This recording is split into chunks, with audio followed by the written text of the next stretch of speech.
Hassan Diop. RFI, nous sommes le 21 janvier 2018, midi 30 temps universel, 13h30 ici à Paris. Afrique Midi, Hassan Diop. À la une de cette demi-heure d'actualité africaine, au moins 5 morts et plus de 30 blessés selon l'ONU en RDC, où des marches pacifiques anti-Kabila se sont heurtées aux forces de l'ordre. Ensuite, nous ferons bien sûr le point à Kinshasa, de même que dans le reste du pays, où là aussi les rassemblements se sont heurtés à cette répression des forces de l'ordre. Bonjour à tous, Florence Maurice est en ligne avec nous de Kinshasa, la capitale d'une RDC sous haute tension. Comme dans les autres villes du pays, les autorités ont interdit dans la capitale les marches pacifiques à l'appel du comité laïque de coordination, un collectif proche de l'Église catholique qui attend de Joseph Kabila, du président Kabila, un engagement public à ne pas briguer un troisième mandat après la fin depuis 2016 de ces 2 mandats autorisés par la Constitution congolaise. En dépit de nombreux appels à respecter le droit de manifester, reconnu, je vous le rappelle, par la Constitution congolaise, eh bien les forces de l'ordre sont intervenues dans de nombreuses paroisses pour disperser ces rassemblements, notamment dans la capitale. Il y a eu au moins 5 morts au total, pour l'instant selon la MONUSCO, la mission de l'ONU. Alors où en est-on à l'heure actuelle à Kinshasa, Florence ? La tension est en train de retomber un peu à Kinshasa après une matinée extrêmement tendue et volatile. On peine encore à avoir une vue d'ensemble de la situation puisque les marches ou tentatives de marche sont parties de différentes paroisses, comme c'était prévu, situées un peu partout dans différents quartiers de la ville. Ce qui est sûr, c'est que cette fois encore, et ça avait été annoncé, elles ont été dispersées à Lemba, Matete, Limete, Bandal, à coups de gaz lacrymogène et de balles réelles selon les Nations Unies.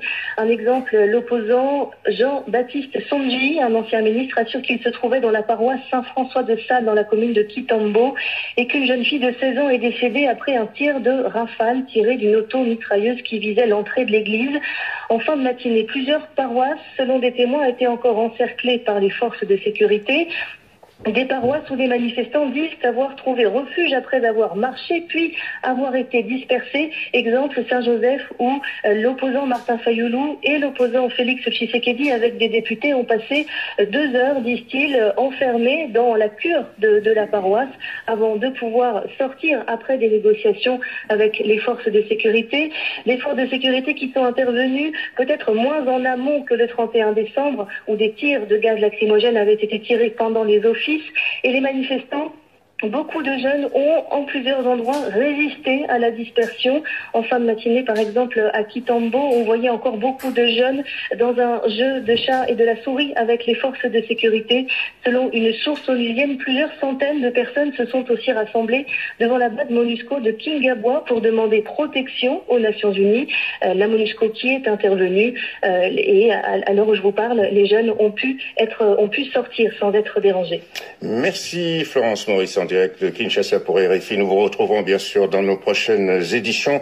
On reste dans la capitale de la RDC, dans le quartier Lemba Terminus, dans le sud-ouest de la ville, où les forces de l'ordre sont intervenues un peu plus tôt dans la matinée à coups de gaz lacrymogène et de tirs à balles réelles à la paroisse Saint-Benoît afin de disperser là aussi les fidèles qui voulaient contester donc la présence continue de Kabila au pouvoir. On a pu joindre un peu plus tôt dans la matinée un des religieux de la paroisse. À la prière, il y avait beaucoup de monde et après la prière, le nombre augmentait. On était vraiment nombreux. Les manifestants, ils sont en train de chanter des cantiques religieux. Ils disent non, nous sommes déterminés. Nous devons prendre le destin de notre pays en main. C'est tout ce qu'ils disent. Il n'y a rien de mal. Mais je ne comprends pas, en face de ces paroles qui rencontrent des balles, des lacrymogènes et quoi. C'était vraiment très violent. Les gens qui marchaient pacifiquement et ils se sont présentés devant nous comme si nous étions leur ennemi ou une armée étrangère qui envahissait le pays.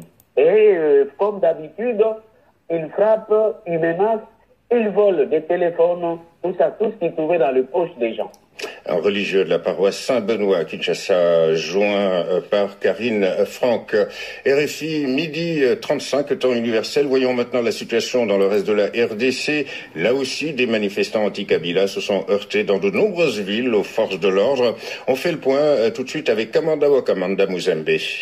Oui, Hassan.